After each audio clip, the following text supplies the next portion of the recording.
The drone hums, a mechanical insect hovering over a scar on the earth. 25 feet below, something unnatural lies buried. It took 49 years, a sweltering summer in 1976, and a punishing drought to reveal it. As the ground-penetrating radar scans the newly exposed sinkhole on the remote western edge of the Harmony Creek apple orchard, a chilling anomaly appears, a void where solid earth should be. Forensic teams, clad in white, descend cautiously into the maw, their breath misting even in the summer heat. What they find isn't just dirt and rock, but a disturbing testament to a nightmare that unfolded nearly half a century ago. Weathered schoolbooks, their pages fused by time and moisture, lie scattered alongside small, familiar trinkets, a painted wooden bird, a tarnished locket, a handful of marbles. The air hangs heavy, not just with the scent of damp earth, but with the suffocating weight of decades of unanswered questions, now crashing down like an avalanche. The sheer volume of these personal effects, discovered in the suffocating confines of a crude, hidden bunker, is the first punch to the gut. This isn't just a discovery, it's an unearthing of buried trauma. On June 22,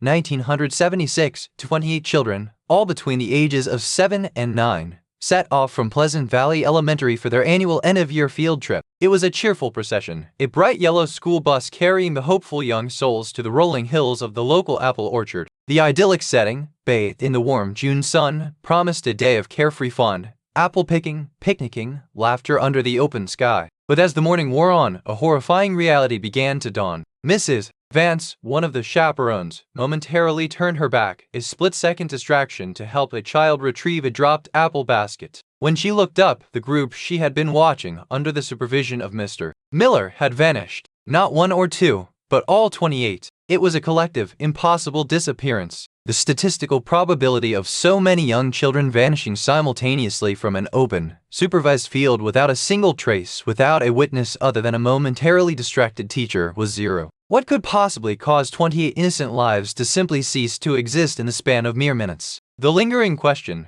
the one that gnawed at the soul of Harmony Creek for nearly 5 decades, was unfathomable. How? The discovery by the environmental scientists in 2025 has confirmed the unimaginable. The bunker, a chillingly deliberate construction, unearthed a truth far more horrific than anyone dared to believe. The scattered belongings are the first, agonizing piece of a puzzle that spans 49 years. They are silent witnesses to a terrifying event, whispering tales of a betrayal of trust so profound it shatters the very notion of innocence. These are not the signs of children who simply got lost. The meticulously organized, yet deeply disturbing, context of the discovery hints at something far more sinister. It forces a brutal reckoning with the possibility that the truth behind the disappearance of these 28 children is not a tragic accident, but a calculated, chilling act. The coming revelations promise to peel back layers of buried deception, exposing a darkness that festered in the heart of this quiet community, a darkness that will forever alter the perception of ordinary days in the safety of a child's world. Each of those 28 disappeared children represented a universe of dreams and a tapestry of interconnected lives. There was young Sarah Jenkins, whose bright red ribbons always fluttered as she ran, her heart set on becoming a vet. There was Michael Chen, quiet and studious, always carrying a well-worn book, dreaming of distant galaxies. There were the Miller twins, inseparable, their shared laughter ringing through the school corridors, their future a shared path. 28 children, 28 families plunged into an abyss of not knowing. Parents who spent sleepless nights for almost half a century, their hope a flickering candle against the gale of despair. They scoured the woods countless times, clutched at every rumor, clung to every faint possibility,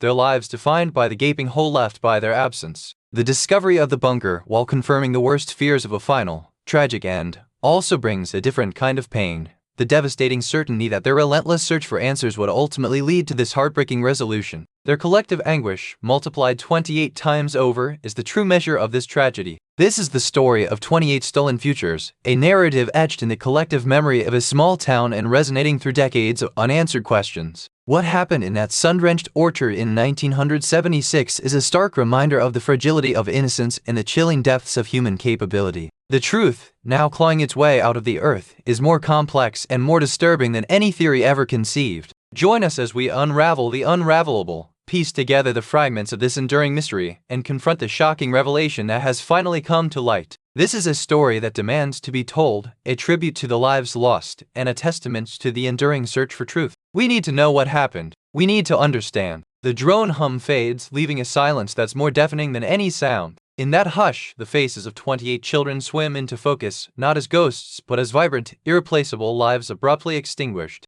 Sarah Jenkins, her bright red ribbons a blur of motion, was the sunbeam in any room, her tiny hand always reaching to pet a stray dog or comfort a crying classmate. Her ambition, whispered to her mother over countless bedtime stories, was to heal animals, a dream as pure as the spring water that flowed near Harmony Creek. Michael Chen, the quiet observer, his nose perpetually in a book, saw the universe not through a telescope, but through the etched pages of science fiction. He'd spend hours tracing constellations in his worn notebook, his voice a soft murmur as he described distant nebulae to anyone who would listen, dreaming of a future where he'd walk among the stars. Then there were the Miller twins, Emily and Ethan, as close as two peas in a pod, their laughter a shared melody that echoed through Pleasant Valley Elementary. Emily, with her boundless energy, would organize elaborate games of tag on the playground, while Ethan, the calmer of the two, always ensured no one was left out, his gentle nature a perfect counterpoint to his sister's exuberance. They were inseparable, not just by blood, but by a shared spirit that seemed to anticipate each other's thoughts. Each of these 28 children was a universe, a constellation of unique qualities, hopes, and boundless potential, their individual stories tragically interwoven into a collective narrative of unimaginable loss. Their days began with the predictable rhythm of childhood. Sarah would be up by 7:00 a.m.,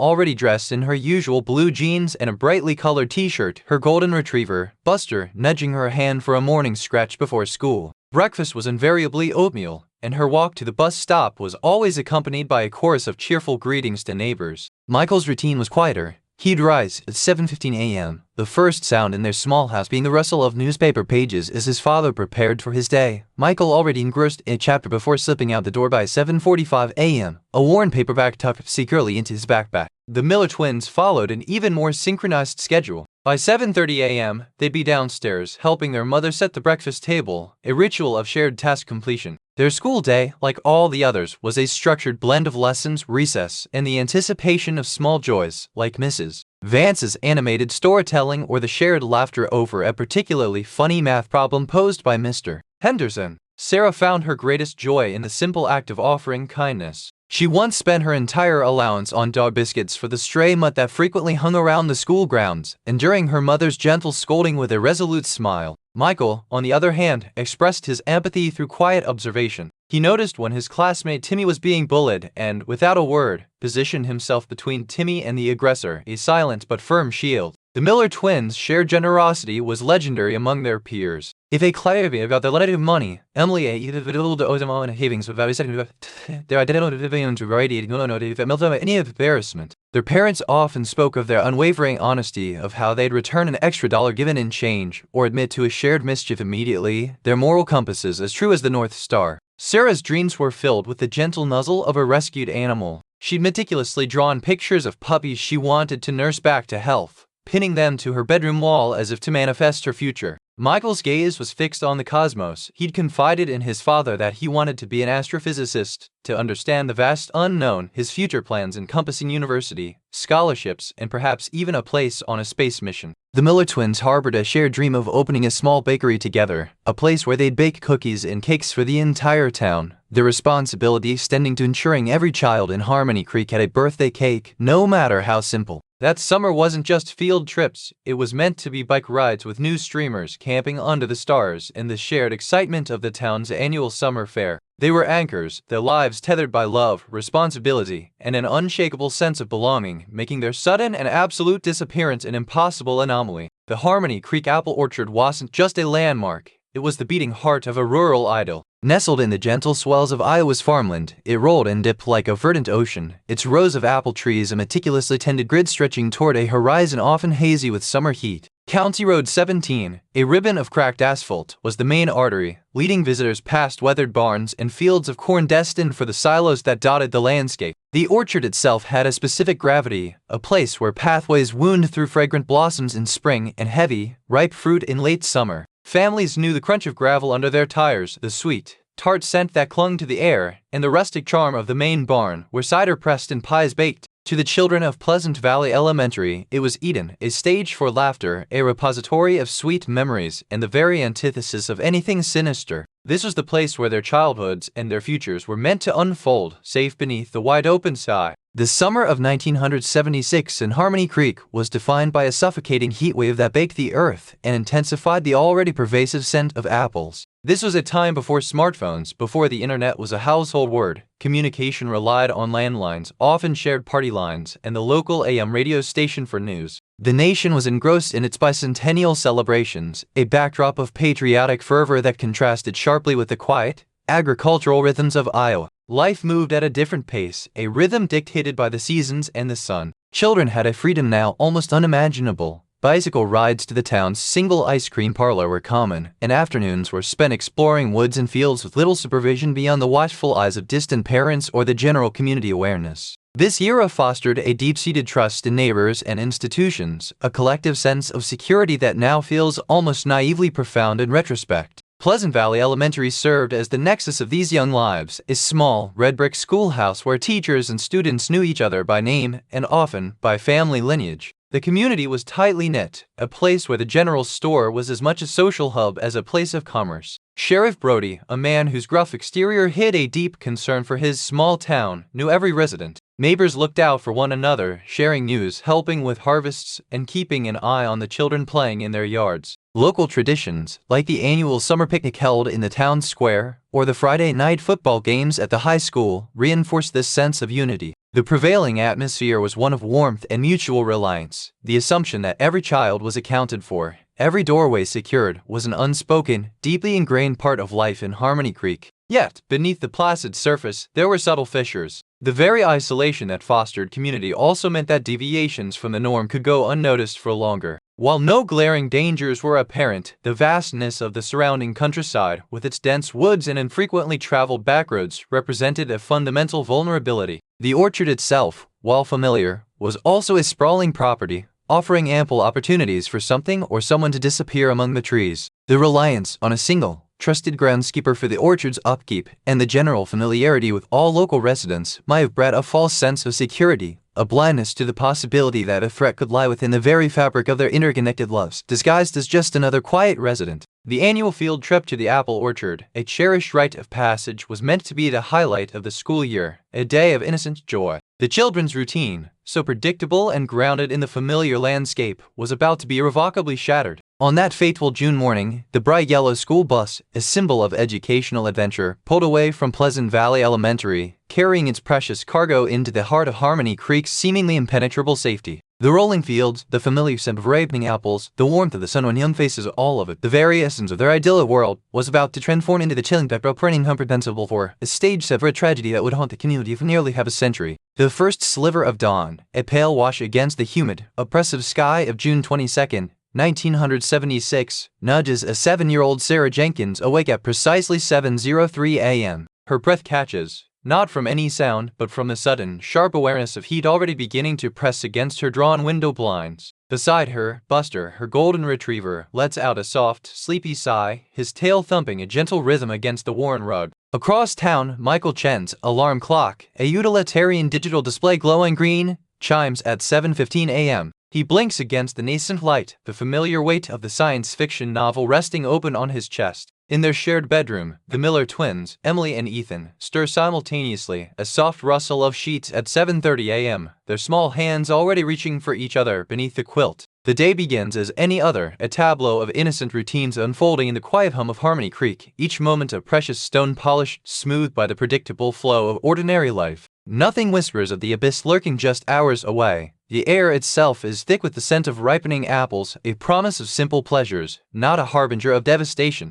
Sarah, after whispering a sleepy goodbye to her parents and sharing a pre-breakfast moment of ear scratches with Buster, downs her oatmeal at 7:55 a.m. Her mother jokes about her bright red ribbons, which Sarah painstakingly ties around her pigtails, a small act of self-expression. She's wearing her favorite blue jeans and a sunshine yellow t-shirt. Michael, a quiet observer even in his own home, sits at the breakfast table by 7:25 a.m., already lost in thought, a half-eaten piece of toast in his hand. His father hands him his usual worn paperback, Journey to Alpha Centauri, tucking it into his already bulging backpack. He leaves at 7:48 a.m., a quick wave to his mother, his mind on the stars. The Miller twins manage to synchronize their breakfast routine with remarkable efficiency. Emily fetches the milk while Ethan sets out the cereal bowls. By 7:50 a.m., they're seated, trading cheerful remarks about their expected picnic lunch, their identical laughter a bright counterpoint to the morning quiet. Their mother reminds them to stay close to Mr. Miller, a gentle plea laced with the unquestioning trust of the era.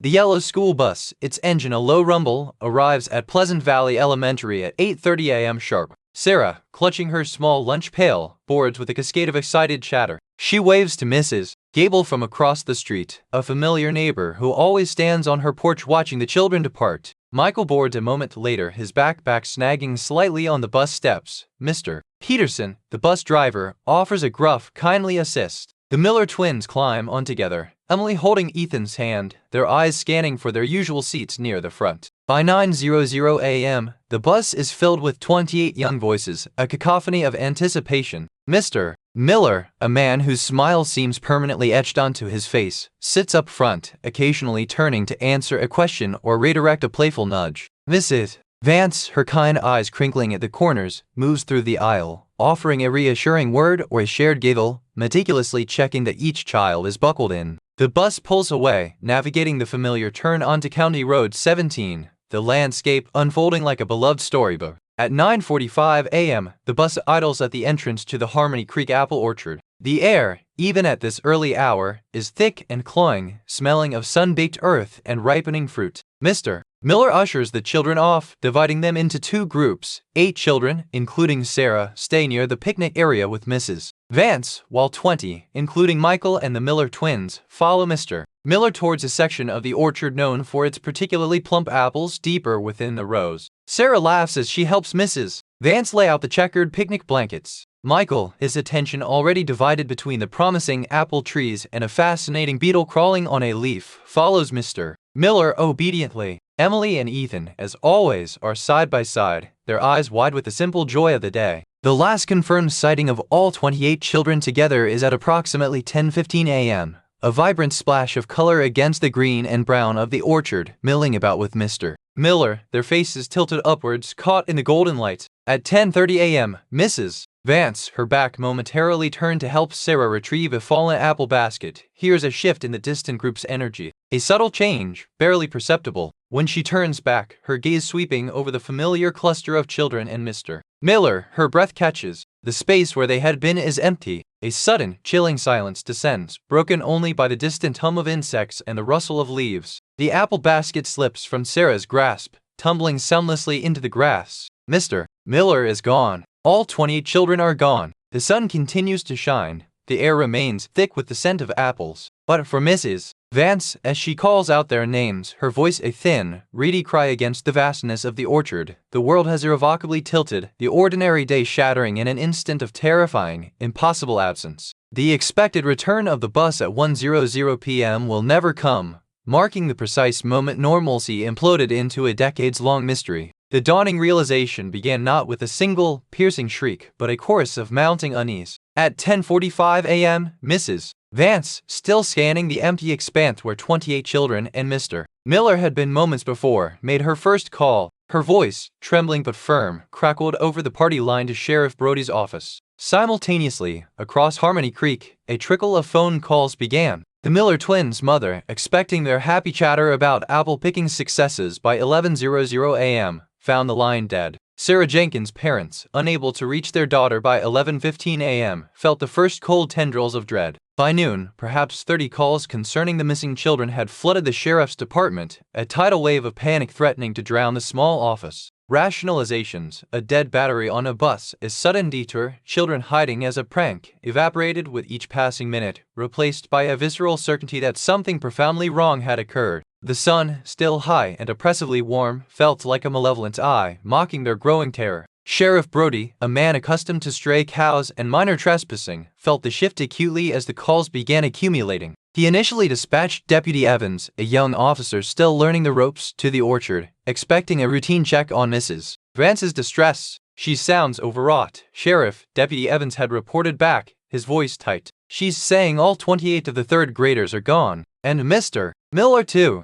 It's unbelievable." Brody rubbed his temples. "Unbelievable doesn't cut it, Evans. Get back out there. Check the perimeter. Talk to her. And for God's sake, see if anyone else saw anything." The dispatcher, a weary but efficient woman named Martha, was already lobbing multiple parents' frantic queries. "Sheriff," she'd said, her professional calm strained. "Mrs. Peterson at the elementary says the bus hasn't returned. It's 2 hours past schedule now, and parents are starting to gather. Brody's gut churned. He knew the clock was ticking, the critical first 48 hours, a mantra whispered by every lawman. He ordered a preliminary bolo, be on the lookout for the yellow school bus registration number matching Pleasant Valley Elementary, and told Evans to secure the orchard, to touch nothing until he arrived. He was on his way, sirens already wailing, the quiet of Harmony Creek irrevocably shattered. By 1:30 p.m., Sheriff Brody's cruiser, followed by 2 more patrol cars from neighboring townships, screeched to a halt beside the deserted yellow school bus. The orchard felt eerily silent, the cheerful hum of children's laughter replaced by the oppressive drone of insects and the whisper of wind through apple boughs. Mrs.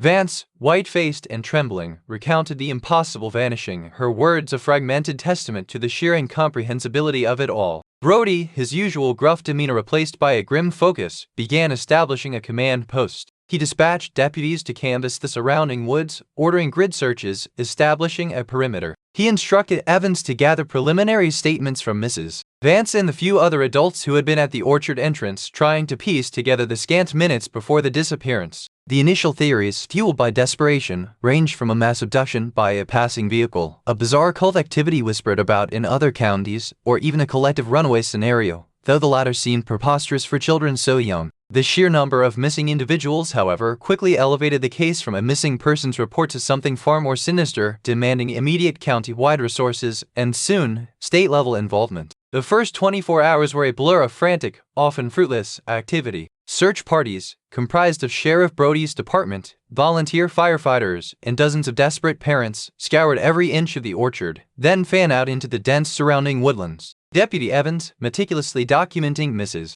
Vance's account, noted her consistent description of the unsettling quiet that preceded the disappearance. He interviewed Mr. Peterson, the bus driver, who confirmed the bus was in good working order and that no one unusual had boarded or been seen near the bus prior to departure. Sheriff Brody, meanwhile, focused on establishing a clear timeline, cross-referencing reports of the bus's route and arrival, confirming the children were last seen clustered with Mr. Miller around 10:15 a.m. The lack of any witnesses to an actual abduction, the complete absence of a struggle, or any discarded items beyond a few scattered apples was deeply perplexing. Every road leading out of Harmony Creek was monitored, every vehicle of interest flagged, but daylight faded on June 22nd, leaving only exhaustion, despair, and the chilling certainty that 28 children had simply ceased to exist. As the second day dawned, the enormity of the task weighed heavily on Sheriff Brody. The initial, frantic sweep of the orchard and immediate vicinity had yielded nothing but a mud-caked child's shoe found near a overgrown access path leading into denser woods on the orchard's far side. It was identified as belonging to Michael Chen, a small piece of the puzzle, but one that offered no explanation. Brody, frustrated by the lack of credible leads and a growing media attention, began coordinating efforts with the state police. The theories, once desperate guesses, were solidifying into 2 main possibilities: a meticulously planned kidnapping operation, or a tragic, unimaginable accident, perhaps involving some unforeseen danger within the orchard itself. The parents, their faces etched with a grief that deepened with each passing hour, were a constant, agonizing presence, their pleas for any news a relentless reminder of the stakes. The initial, focused search was proving insufficient. The case was already revealing itself to be a complex, deeply disturbing mystery. The immediate aftermath of Mrs. Vance's desperate call plunged Harmony Creek into a whirlwind of organized chaos. Within hours, the town square's modest community hall, usually reserved for bake sales and town meetings, transformed into an impromptu headquarters. Yellow police tape crisscrossed the entrance, and a cacophony of hushed, urgent voices filled the air. Sheriff Brody, his face etched with the burgeoning gravity of the situation, coordinated efforts from a makeshift command post, maps of the expansive Harmony Creek orchard spread across tables. Word of mouth, amplified by swift calls on party lines, galvanized the community. Neighbors, farmers, and shopkeepers, their own anxieties churning, armed themselves with flashlights, transistor radios, and a desperate resolve. Groups formed organically. Fathers and uncles took to the woods, equipped with hunting rifles and survival gear, forming sweeping lines that moved with grim purpose. Amateur radio enthusiasts established a communications network, relaying information between search parties and providing a fragile lifeline to the outside world. Divers, alerted by neighboring counties, prepared to scour any water sources, while local aviation enthusiasts offered their planes and helicopters, creating a buzzing aerial armada that crisscrossed the skies, their powerful searchlights piercing the deepening twilight. The collective determination was palpable. This was not just a matter of finding missing children, it was a defense of their shared world against an unfathomable breach of its safety. As the sun began its slow descent on that first, agonizing day, the operational scale escalated exponentially.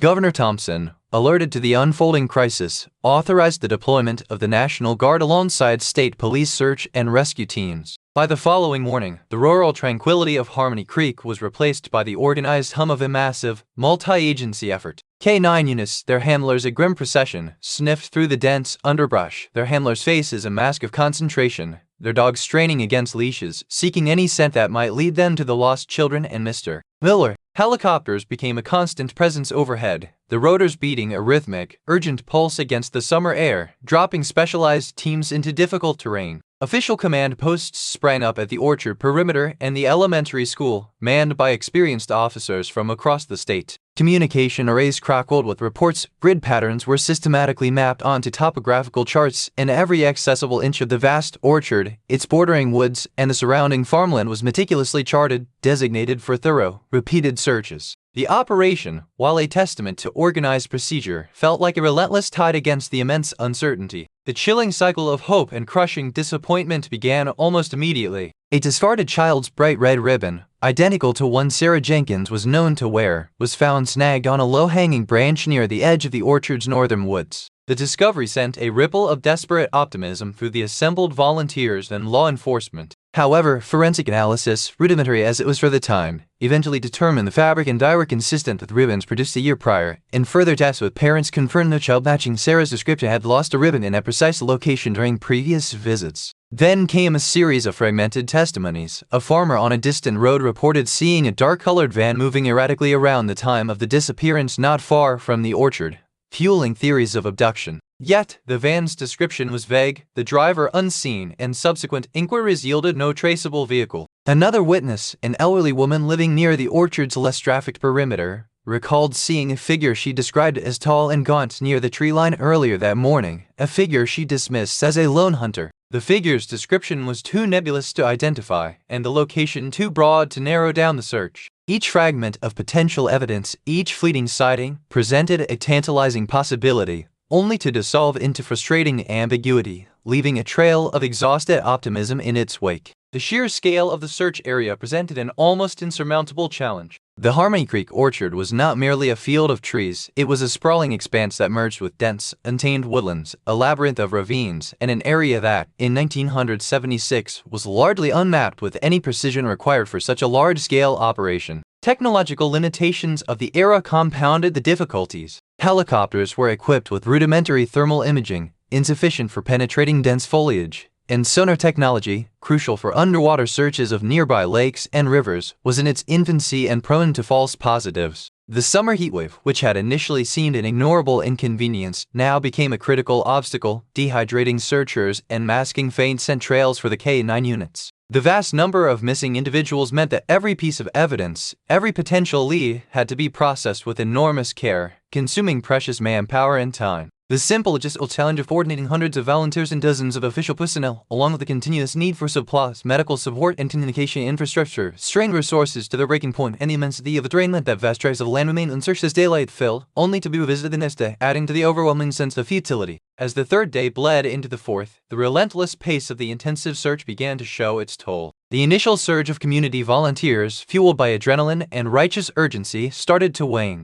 Faces that had once radiated fierce determination were now drawn with exhaustion and the creeping dread of futility. Many had to return to their own farms and businesses, their absence in the search efforts keenly felt. Official resources, robust though they were, began to buckle under the immense budgetary strain and the sheer duration of the deployment. Questions began to surface, whispered in hushed tones at the command center. How long could they sustain this level of operation? The state police, while committed, began to discuss contingency plans, the grim reality of transitioning from an overt search to a long-term, investigative approach. The lack of any significant breakthroughs, the continuous stream of false hopes, and the vastness of the unforgiving terrain were creating a palpable sense of despair. The initial, unified conviction that the children would be found alive was slowly, painfully, giving way to the chilling realization that this might not be a recovery operation, but a haunting, protracted mystery that could redefine the very understanding of loss for Harmony Creek and beyond. The official search for the 28 children of Harmony Creek and Mr. Miller officially ceased 9 days after their disappearance. The vibrant yellow school bus, returned to Pleasant Valley Elementary abandoned, was a haunting monument to the futility. Sheriff Brody, his face a mask of exhaustion and defeat, formally transferred the growing pile of case files, missing persons reports, witness testimonies, futile search logs, forensic analyses that yielded nothing, to a newly established cold case unit within the state police. Resources, once a massive surge of county, state, and even federal assets, dwindled to a trickle. K-9 units were redeployed, specialized search teams disbanded, and the temporary command posts dismantled. Harmony Creek, once a hive of frantic activity, slowly exhaled, the silence a heavy blanket woven with unanswered questions. The case, though officially open,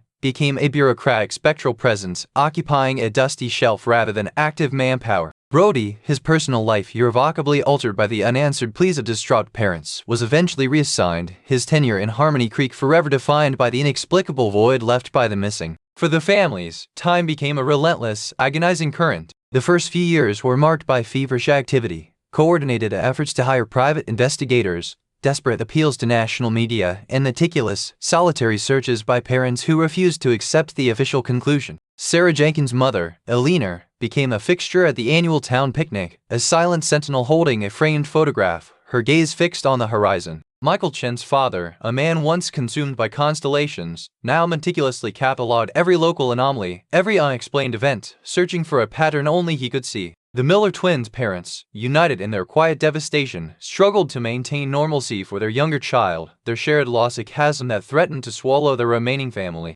Anniversaries became days of subdued remembrance, a quiet ceremony at the orchard, a shared meal that inevitably dissolved into somber silence. Some families fractured under the strain, the shared trauma driving spouses apart, while others found solace in a fragile, shared understanding, a silent pact to never forget. Hope, initially a raging inferno, gradually transformed into a low, persistent ember, sometimes flickering with the faintest of leads, only to be extinguished by the cold reality of time. As the decades passed, the 28 children's story migrated online, finding new life in the nascent landscape of internet forums dedicated to unsolved mysteries. Dedicated threads spun out theories that ranged from meticulously researched analyses of abduction scenarios to wilder speculations involving government experiments, alien intervention, and even a cult hiding in the vast wilderness surrounding the orchard. Podcasts delved into the case, each episode a fresh wave of public fascination tinged with morbid curiosity. Amateur documentarians revisited Harmony Creek, interviewing aging residents, poring over old newspaper clippings, and inadvertently stirring dormant pain. The families, exposed to this constant public dissection, reacted with a spectrum of responses. Some welcomed the renewed attention, seeing it as a potential catalyst for a breakthrough, while others retreated further into privacy, repelled by the invasion of their grief. The younger generation, born long after the disappearance, grappled with the legend of the 28 lost children, a communal trauma woven into the fabric of their town's identity, often detached from the raw, personal anguish of those directly affected. The desire for resolution, unfulfilled by official channels, compelled many families to pursue alternative avenues. Private investigators, hired with dwindling family savings, followed leads that ultimately dissolved into dead ends, their reports often filled with the same frustrating lack of concrete evidence that plagued law enforcement. Psychics offered fleeting glimpses of hope, a psychic claiming to see children near water, another sensing a tall man with sad eyes, but these spectral insights offered no tangible direction. Some fathers, fueled by a desperation that bordered on obsession, organized private search parties, venturing into the dense woods that had swallowed their children, armed with old maps and the unwavering, if foolish, belief that they would find something, anything, concrete. These expeditions, often dangerous and emotionally devastating, yielded only further disappointment, reinforcing the sense of profound helplessness that had settled over Harmony Creek like an inescapable fog. The financial and emotional toll of these individual quests became another layer of the enduring tragedy. The legend of the Harmony Creek disappearances became a persistent whisper in the collective consciousness of the region. New investigators, drawn by the sheer magnitude and enduring enigma of the case, would periodically pore over the files, applying new techniques, re-examining old evidence with fresh eyes, only to be met by the same impenetrable wall of silence. The orchard, once a symbol of idyllic childhood, became a place shrouded in an eerie mystique, a landscape forever marked by the inexplicable event. Occasional, tantalizing include would surface, a weather journal written in held like and found an antique miles away, a critic radio transmitted up decades later, moments that would reignite to torment hopes and would briefly enter their public speculation, only to fade back into the overwhelming ambiguity. The case of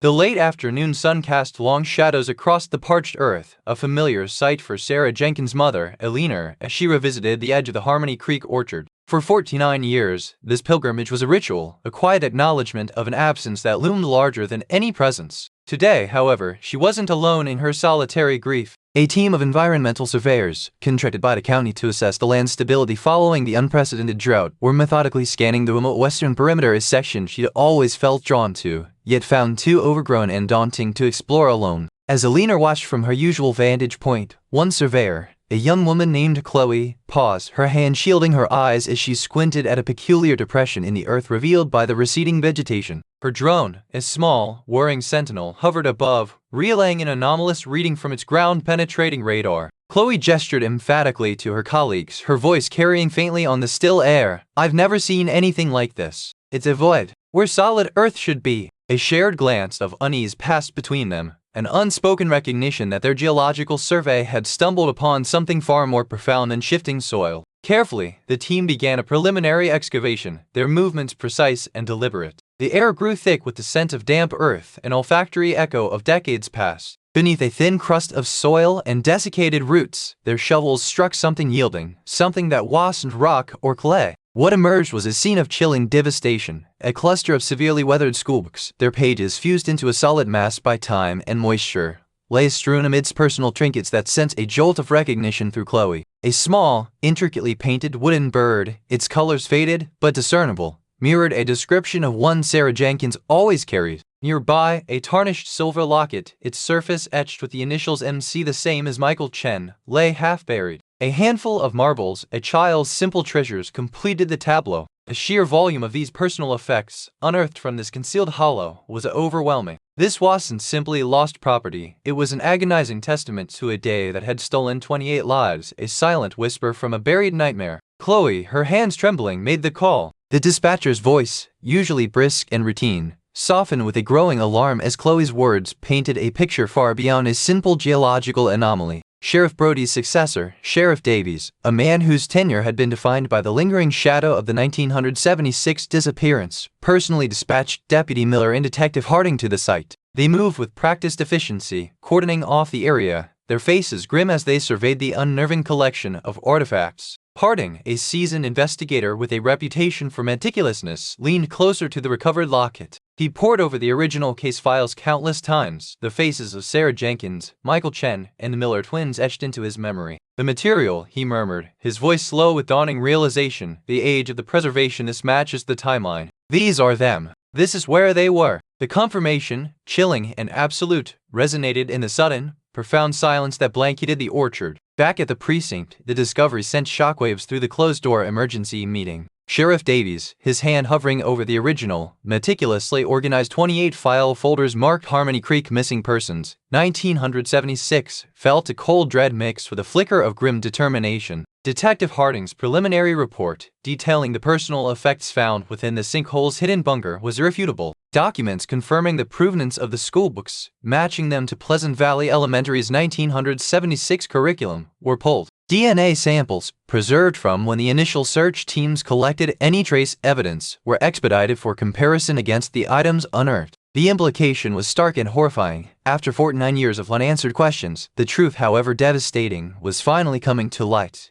and it suggested a fate far more deliberate and chilling than anyone had dared to imagine for all 28 children. The cold case, long relegated to archives, was now a burning priority, demanding every available resource. Eleanor Jenkins, along with the parents of the other 27 children, those still alive, and the heartbroken families of those who had passed, their grief enduring, received the call on separate, solemn afternoons. The news brought not only the shattering confirmation of their children's likely fate, but also a terrifying surge of questions about how and why. The community of Harmony Creek, once united by shared loss, now braced for a new wave of sorrow and interrogation. The implications of a hidden bunker, meticulously prepared, hinted at a deliberate act, a chilling narrative far removed from the simple accident or runaway theory that had long been debated. The unearthed trinkets were not just artifacts. They were keys, unlocking a door to a horror that had been buried for decades, a truth that promised to be even more profoundly disturbing than the initial, unimaginable absence. The quiet hum of the drone faded, replaced by the deafening silence of newfound, agonizing certainty. A palpable urgency filled the sterile conference room. Sheriff Davies, his gaze sweeping across the faces of lead investigators, forensic specialists, and state police detectives, slammed a file binder onto the table. 49 years of silence end today, he declared,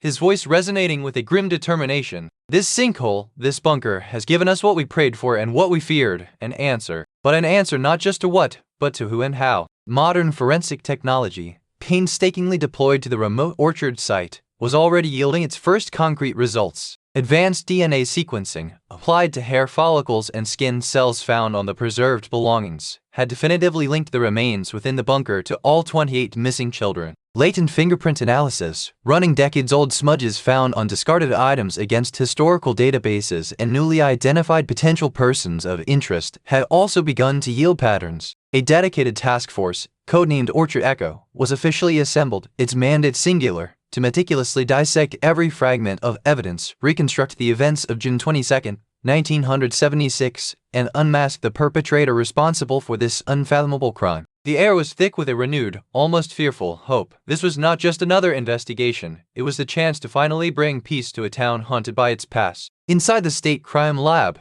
technicians worked under the stark glow of analytical equipment. The child-sized shoe, discovered years ago near the logging trail, underwent re-examination with advanced microtrace analysis. They found not only soil samples consistent with the orchard's richer soil, but also microscopic fibers, previously overlooked, that matched the unique weave of the uniform worn by orchard staff in the mid-70s. Simultaneously, DNA profiles extracted from the recovered locket bearing the initials MC and a faded wooden bird, identified as belonging to Sarah Jenkins, were cross-referenced with the limited DNA samples collected from the original search parties. The results were conclusive, cementing the horrifying reality. The personal effects belonged to the very children who had vanished. A meticulous temporal analysis of the bunker's construction materials and the state of preservation of the found items placed the ceiling of the site firmly within the window of the 1976 disappearance, establishing the bunker as the final resting place. Each revelation pieced together a chilling narrative, suggesting a deliberate, carefully executed act rather than a chaotic event.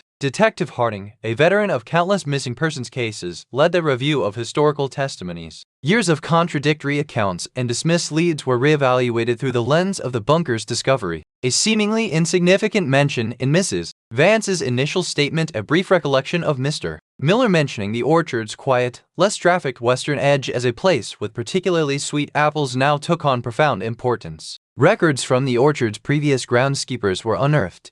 One name, a quiet man known for his solitary habits and esoteric interests, kept resurfacing in offhand remarks made by former colleagues. Ronald Johnson, affectionately nicknamed Rookie due to his young age at the time. Old police incident reports were re-examined, revealing a minor disturbance call logged in 1975 at the orchard involving a groundskeeper arguing with picnickers, though no charges were filed. The discovered childlike drawing, once dismissed as art, was analyzed for hidden meanings. Its distorted figures and menacing shapes, when viewed in context with the bunker and the proximity to the woods, now suggested a desperate cry for help from one of the children trapped within. The forensic evidence, combined with the reinterpreted historical testimonies, began to paint a stark, undeniable picture. Latent fingerprints lifted from the bunker's crude support beams, previously unidentifiable due to the limited database of the era, now matched the prints of Ronald Johnson, who had been apprehended years prior for a minor property offense in a neighboring state. His prints retained DNA from a single hair strand found adhering to Mr. Miller's abandoned bus keys matched Johnson's profile.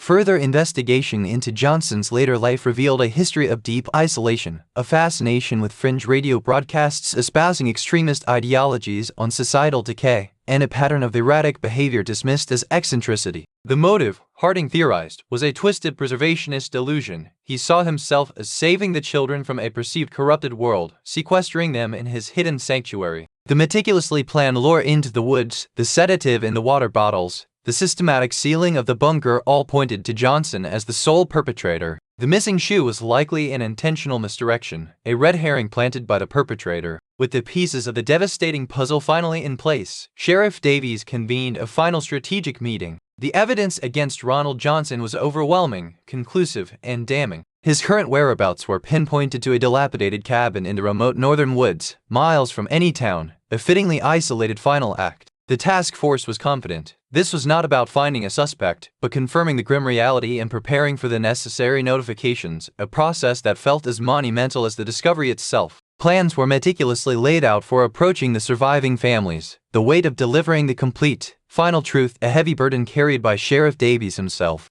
Simultaneously, a warrant was being prepared for Johnson's arrest, not to bring him to justice as much as to secure his confession and potentially glean any final, agonizing details from his deeply disturbed mind. The path forward was clear, paved with the undeniable, brutal truth unearthed from the earth. The next chapter would not be of investigation, but of reckoning. The humid air in the sterile conference room crackled with a grim, final certainty. Sheriff Davies, his voice resonating with the weight of 49 years of unanswered questions, presented the irrefutable evidence. Ronald Johnson, rookie, the quiet groundskeeper, was the architect of the Harmony Creek tragedy. In a meticulously planned operation, Johnson had lured all 28 children into a hidden bunker deep within the orchard, using a potent sedative administered through water bottles. His motive, born from a deeply twisted psyche inspired by extremist ideologies, was a warped attempt to save them from a corrupted world. Latent fingerprints found on the bunker's interior beams and on Mr. Miller's abandoned bus keys indisputably matched Johnson's prints and DNA profiles collected years prior from a minor offense in another state. The microtrace analysis on the single shoe found years ago confirmed it was meant as a deliberate misdirection. The crude childlike drawing, long dismissed, was now understood as one child's desperate, final plea.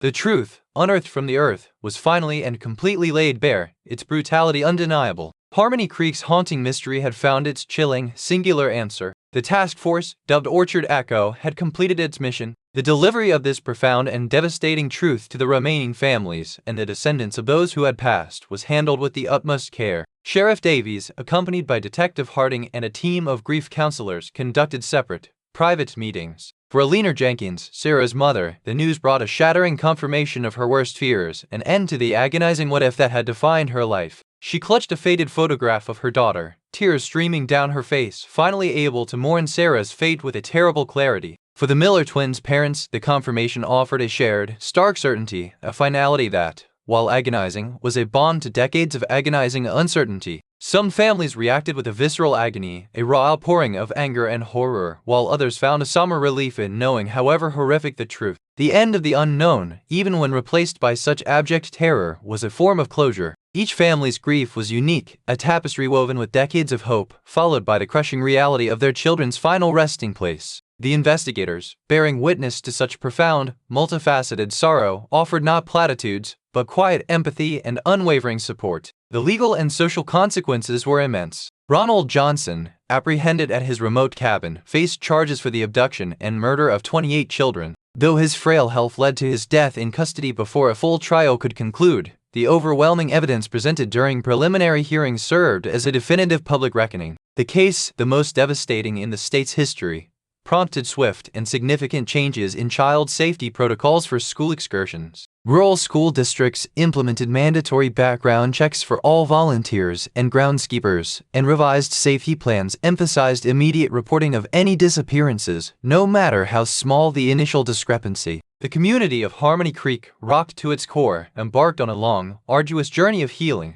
The apple orchard, once a symbol of idyllic childhood, was transformed into a tranquil memorial park featuring 28 saplings, each bearing a plaque with a child's name, a quiet testament to lives lost but never forgotten. The sheer scale of the crime and its prolonged cover-up exposed vulnerabilities in community oversight and law enforcement response capabilities, leading to a reevaluation of resources allocated to rural crime prevention. The long-term impact on Harmony Creek was profound. The town, forever marked by the tragedy, began to rebuild, not by forgetting, but by transforming its pain into a legacy of remembrance and vigilance. The annual memorial service at the orchard grew into a significant community event, a somber gathering that honored the lost children and reaffirmed the town's commitment to safeguarding its youngest generation. A children's advocacy center, established in the collective names of the 28, became a beacon of hope, providing support and resources for children and families facing adversity. This case served as a stark, enduring lesson on the fragility of innocence, the depths of human depravity, and the critical importance of never giving up the search for truth. The resilience of the families, their enduring love for their lost children, became a source of inspiration, demonstrating that even in the face of unimaginable loss, the human spirit could find avenues for healing and advocacy. The story of Harmony Creek became a cautionary tale, a powerful reminder that vigilance and empathy are the strongest shields against the darkness. The truth, once buried, had finally emerged, a brutal testament to the enduring power of love and the unwavering pursuit of answers. While the pain of losing 28 bright young futures could never be fully erased, the clarity brought by definitive resolution offered a measure of peace to the grieving families and the community of Harmony Creek. This story echoes a universal truth, that the search for justice, however arduous, is a testament to our shared humanity, a reflection of our deep-seated need for truth and accountability. It underscores the vital importance of listening to those who cry for help, even from the deepest, darkest places, and the profound responsibility we have to protect the most vulnerable among us. The memory of Sarah Jenkins, Michael Chen,